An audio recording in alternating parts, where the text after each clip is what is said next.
Now, somebody asked me, okay, how do you become an expert? But not only how do you become one, and I know that Matt knows the answer, but in case he doesn't, I'll just remind people, you can become an expert by going to Ask Brien, AskBrien.com, and applying to become an expert. Not everyone will become an expert, but you can apply to be one. Now, we have some tips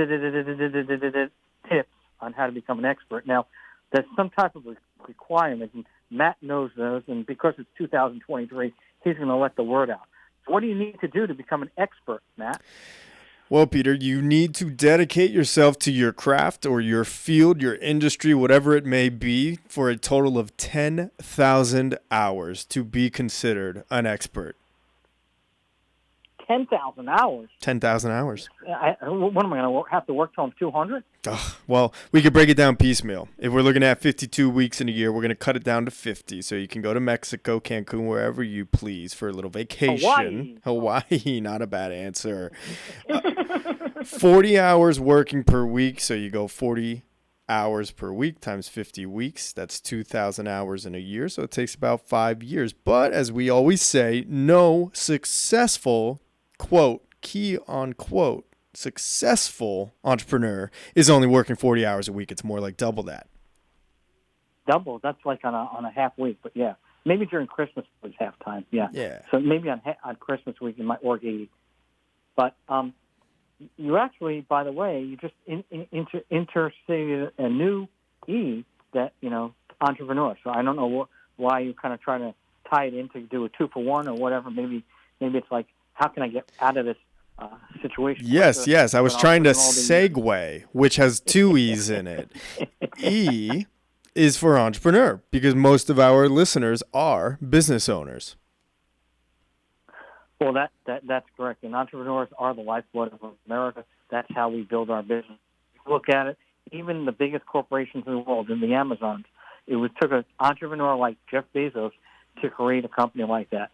And he had many, many years where he wasn't successful on a profit standpoint before it actually became a profitable company. So it can take a long time. You have to have a long, long, tenacious time period to be able to keep on doing the same thing even when people say no. So entrepreneurship is a great, great functionality. So what are the other reasons, though, why we have E's? Well, E is also for, and I'm going to take my headphones off here, No, I'm not going to say anything. E is for enthusiasm because being enthusiastic leads to excellent results. Another E. I thought it leads to excitement.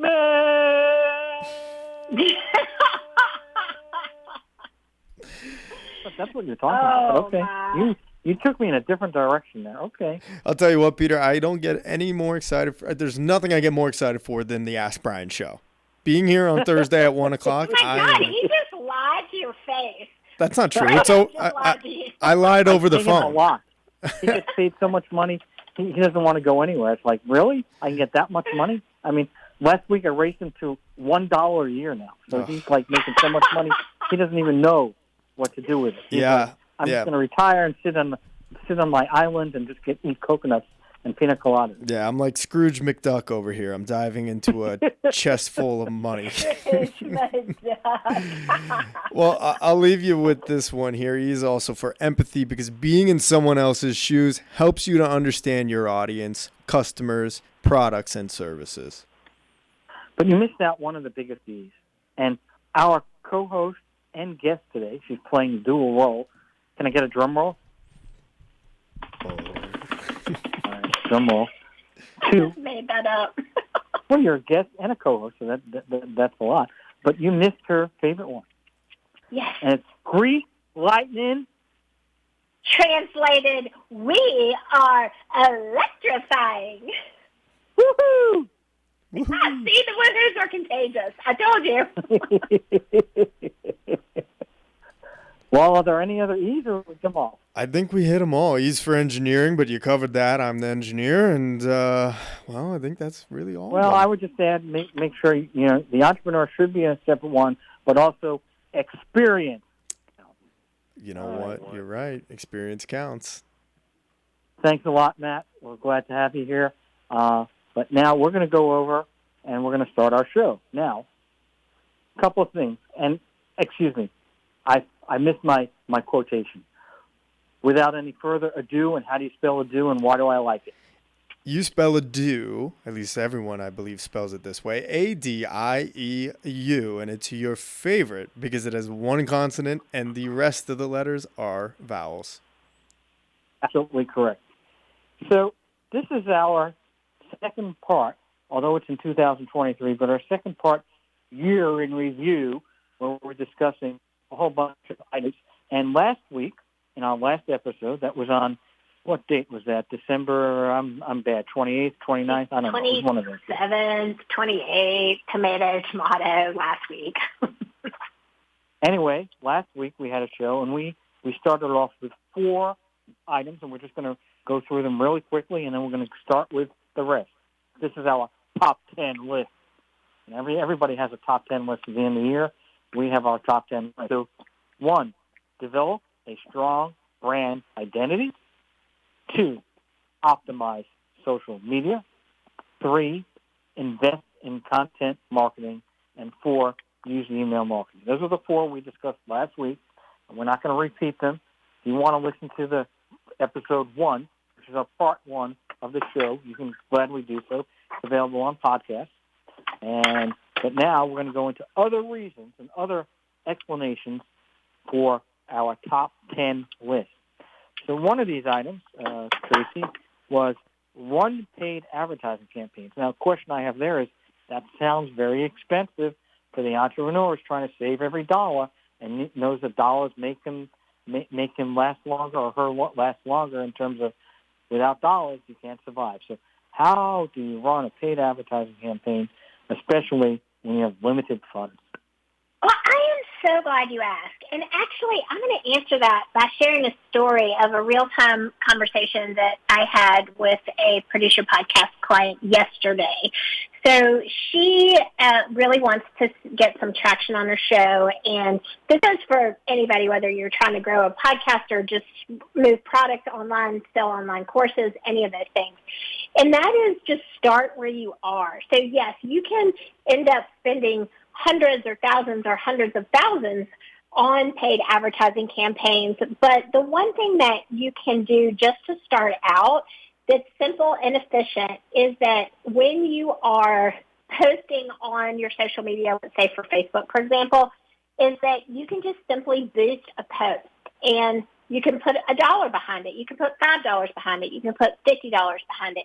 But what it does is, Peter, is it just gives you that opportunity to get your message out to more people. The algorithms on social have changed so much. It's really hard to even just, get in front of people who have opted in to see your stuff. And that's, I think, by design because they want you to pay for ads. But basically you can just start out by putting your toe in the water and by just boosting posts or creating ads and scheduling them, and you get to determine what your budget is, and that's the best way to get started. And then a lot of Google ads are really impactful for showing up, and if people are searching certain keywords like trademark and patent attorney in Los Angeles, for example.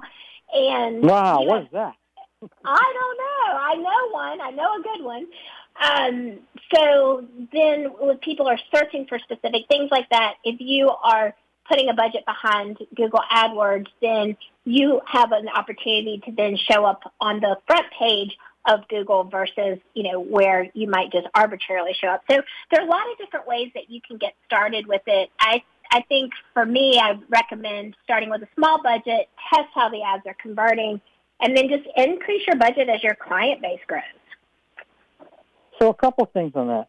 I know that when I signed up, one of the companies that I had, Google was very, very easily giving out $500 to go ahead and run your ads. They give you $500. Now, obviously, if you're trying to run in the medical, legal area or competitive area, $500 will be okay. You ran 2 ads, you're done, right? But for most small business owners and most entrepreneurs that are just starting out, if you can niche it down, when I say niche it down, I mean going to a very, very small, specific area that's really not getting thousands of hits, that $500 can last you a little bit longer. Also, I've heard of people that can also use Facebook ads, and some of the Facebook ads aren't as expensive as those ads on Google, and so that's another way to do it. So the first question is, do you think that Google and Facebook are the ways to go with paid advertising? Or do you think you should go on some lesser-known ones like a YouTube or LinkedIn or Instagram or Pinterest?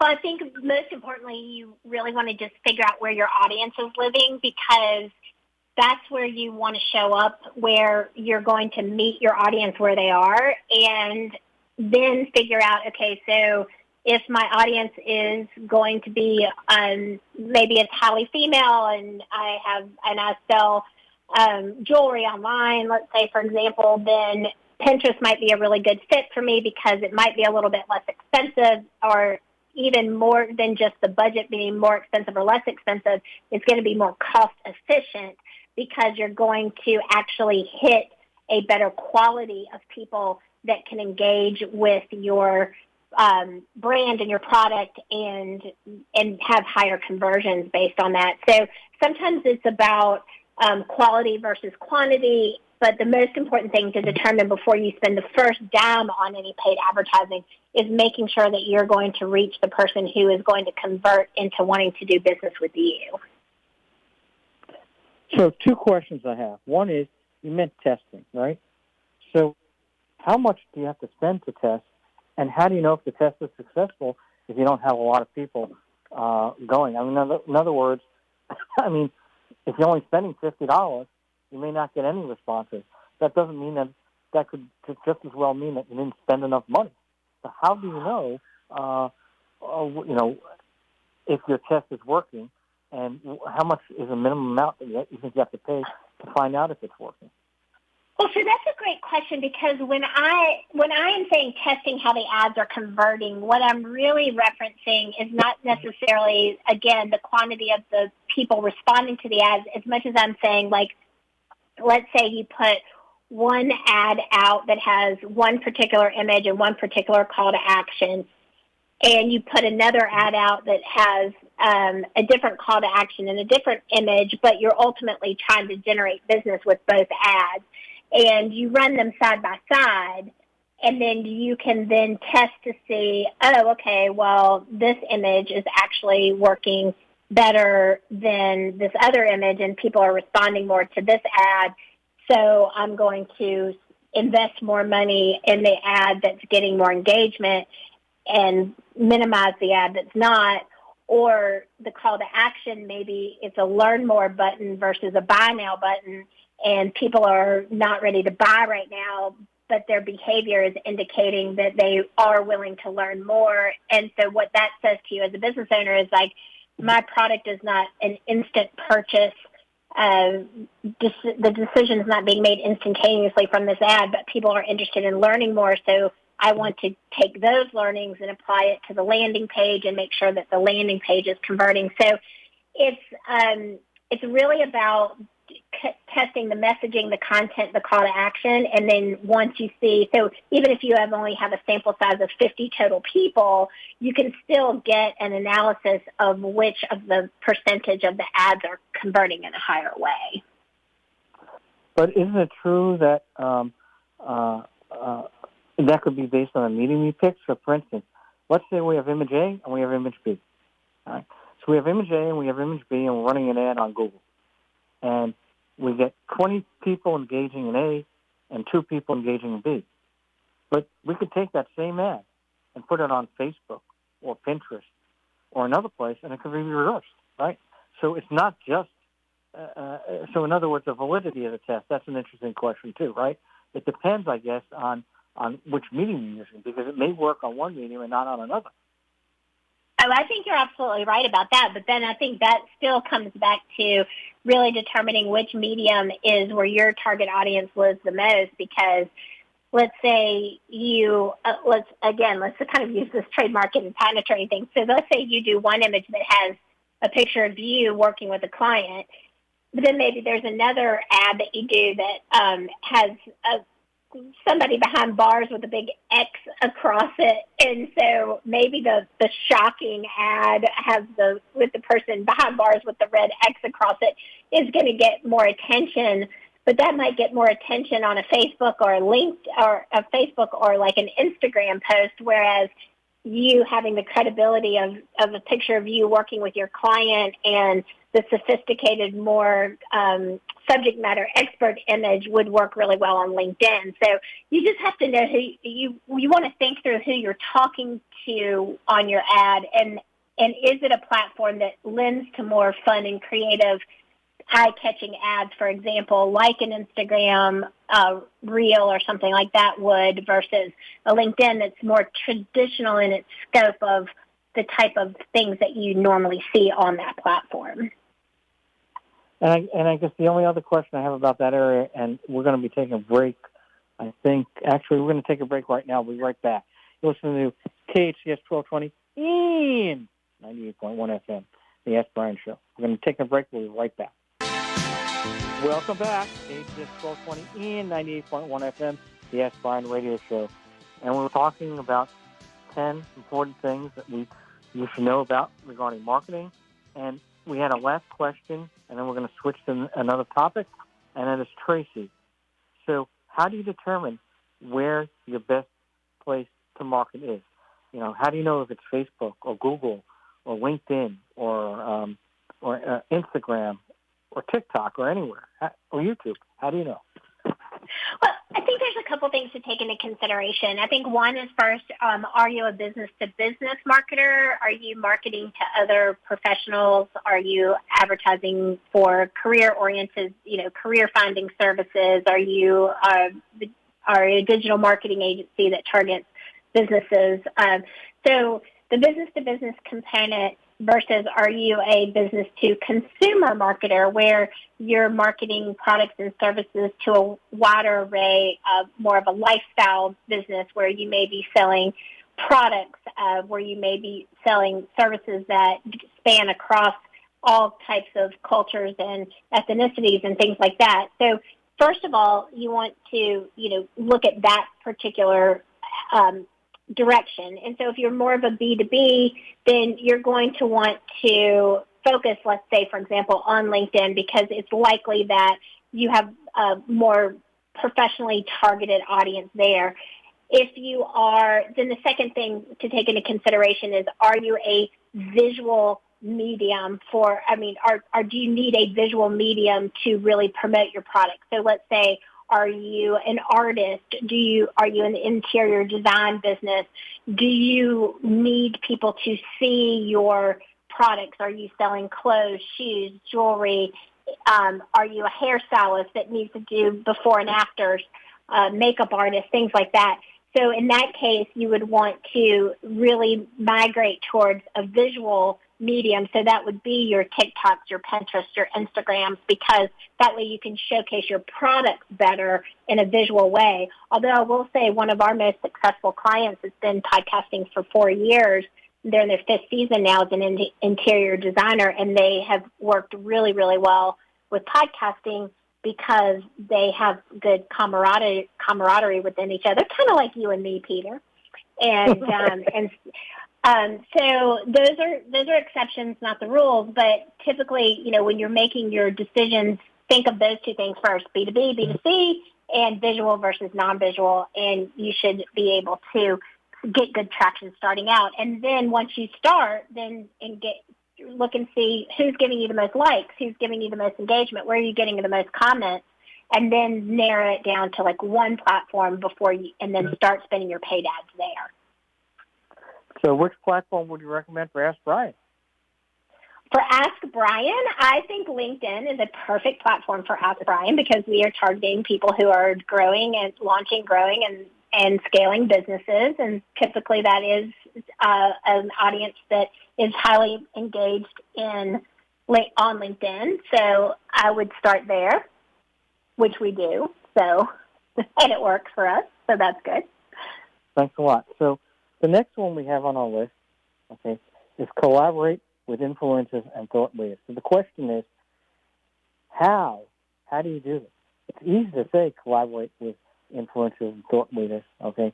But how do you do that? I mean, there are people out there. I mean, we're not going to collaborate with Elon Musk, right? He's probably one of the greatest influencers out there, unless I don't even think money's an object with him. So I don't even think if you offered him $1 million, he might not even say yes. So the question is, how do you collaborate with influencers? How do you find these people, and how do you product you can send to people or deliver to people so that they can sample it, then that's another way. And then if you have a budget that you can associate with this marketing strategy, then you can hire PR firms, you can hire influencer agencies, and they do all the research for you, and they connect you to the influencers, and then you actually invest in a paid marketing strategy so that the influencers are actually then paid to market your product. But you have to make sure that those influencers are disclosing that they're getting paid to market your product. Otherwise, everybody gets in trouble.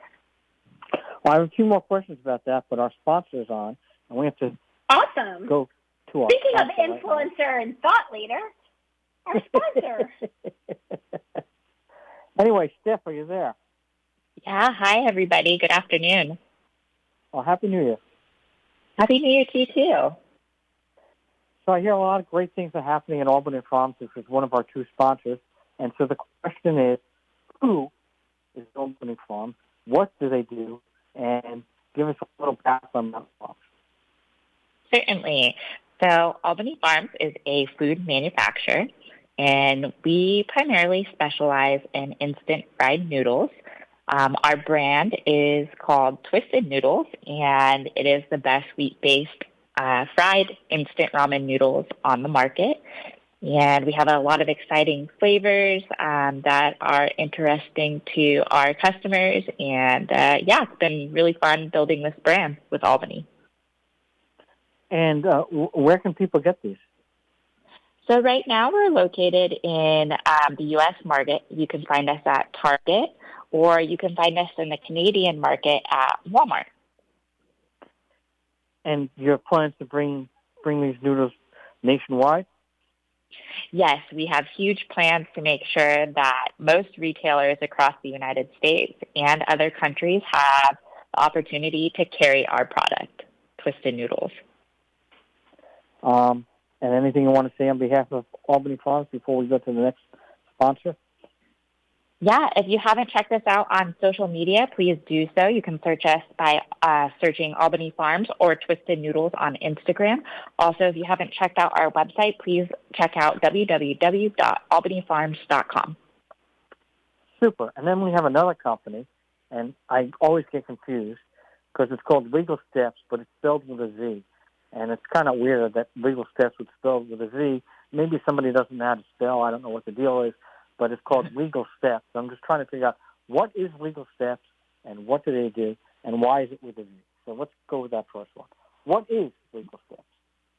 So Legal Steps is a great resource for entrepreneurs. It's a system to handle legal issues such as forming a business in California or even registering a federal trademark. Also saving you tons and thousands of dollars in empowering entrepreneurs like us, making legal easy. And why is it spelled with a Z? Easy is spelled with an S. So is Steps. Great question. It covers everything from A to Z, all the steps. All the steps you need. And is it a do-it-yourself program or do you pay somebody? It's do-it-yourself, but there is guidance. Wow, that's super.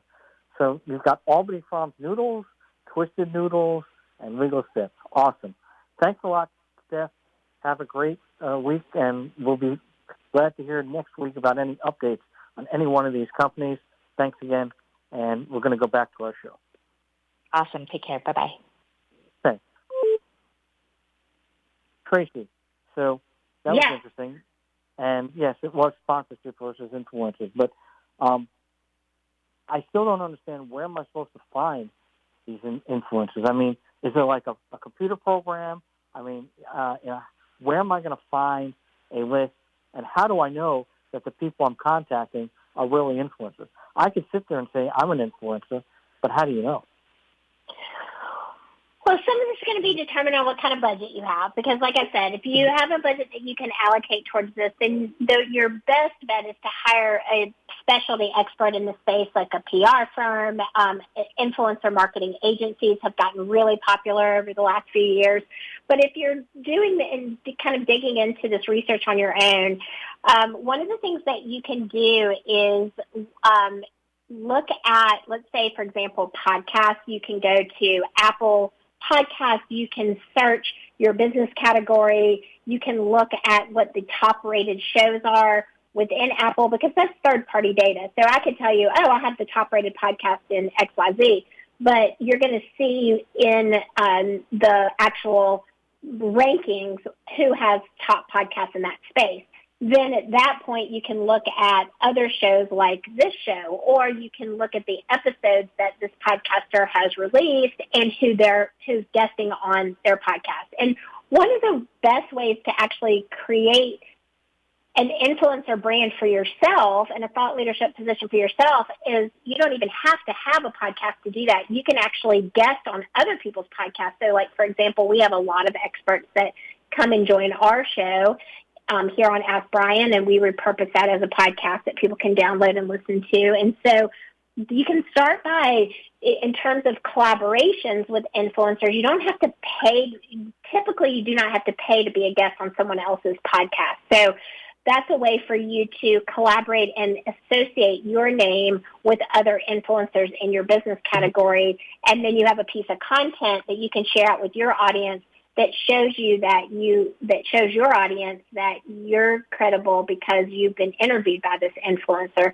And then there's literal services that match you with, that you can pay a subscription, that you can be matched with influencers or matched with podcasts to guest on and things like that. So there are various different ways to get this information in reputable ways, but you always do need to be careful and do your homework. Well, that's great advice. Now, when you're researching podcasts, you can do the same things, whether or not it's YouTube or Instagram or whatever. Are those numbers, to your knowledge, verifiable? In other words, how do you know when somebody says on YouTube or Instagram 5 billion followers? How do you know? I mean, it's not 5 billion, but 5 million, whatever. How do you know if they're telling you the truth? Well, on social media platforms, it's pretty easy because it's hard to fudge that in the way that you can see. So for Instagram, for example, you can see how many followers someone has on Instagram. I just happened to literally be watching this Kenny Chesney video yesterday, just saying I was. And because he's raising funds for a dog rescue and his dog just passed away, and it was an amazing video. But anyway, I digress. The reason I say that, I mean, Kenny Chesney's pretty solid influencer in the country music space, using his influence for good to raise money for a pet shelter for rescues. And he has like 1.2 million followers on his YouTube and or Instagram. And then you can also get even more deep dive on that by you can see how many views or likes are on that actual episode itself. So it's pretty hard to fudge those numbers because they are presented public facing, and that's your best place to start. In terms of other areas like newsletter subscriptions, podcast downloads, things like that, the average consumer doesn't have access to that information. You do have to go on trust. So credibility is an important factor. You don't want to align yourself with anyone who's not credible in all areas anyway, because you don't want your brand to be at risk. Brand safety is a big hot topic in marketing right now. So there are third-party data options that you can pay or subscribe to that will give you insights into people's followings and subscriptions and downloads and things like that, and compare them in comparison to other influencers in the industry. So there are ways to extract that data, but the easiest and cleanest and cheapest way to do that initially is just go look at their social media accounts. I find it so interesting that a lot of social media services, for example, they will market themselves as social media experts, but then you go and look at their social media and they don't have any followers, and you're like, okay, well, are you a shoemaker with no shoes, or do you really know how to do social media? So you need to be aware of those type of things too. Well, that's awesome. We're going to be taking a break. We're going to be right back. You're listening to KHTS 1220 and 98.1 FM. The shows must go on. The Main in Santa Clarita is your destination for free online music, theater, art, and entertainment opportunities. Tune into fun variety nights, join a talent show, learn from filmmaking experts, attend a modern play, and more from the comfort of your home. For more information and to view upcoming events, go to facebook.com/The Main Newhall or at themain.org. Enjoy the shows. The best thing that you can do is wherever you listen to your favorite podcasts. You mentioned Apple, Spotify, but we're also on all Google's, SiriusXM, Pandora, YouTube, you name it. So go to wherever you're currently listening to your favorite podcast, and download and follow the Ask Brien podcast. And don't forget, that's AskBrien, Ask Brien podcast. And you will be able to take a listen not only to the marketing tips that we gave out on last week's show and this week's show, but also all of our other phenomenal episodes with all of our guest experts. Well, that's great. I'm sure people have only listened to part of the show or want to listen to something, or they've got other things they're working on, so it's a great opportunity to do that. Item 7, we went through 6 so far. Item 7 we have is host events or workshops. So my first question is, when you're talking about host events or workshops, does this include webinars, and it's just listed there, or webinars a subcategory? No, it definitely includes webinars, and I think that's an important thing to note about events and workshops. The pandemic just completely turned the world upside down in terms of what was possible for in-person versus online.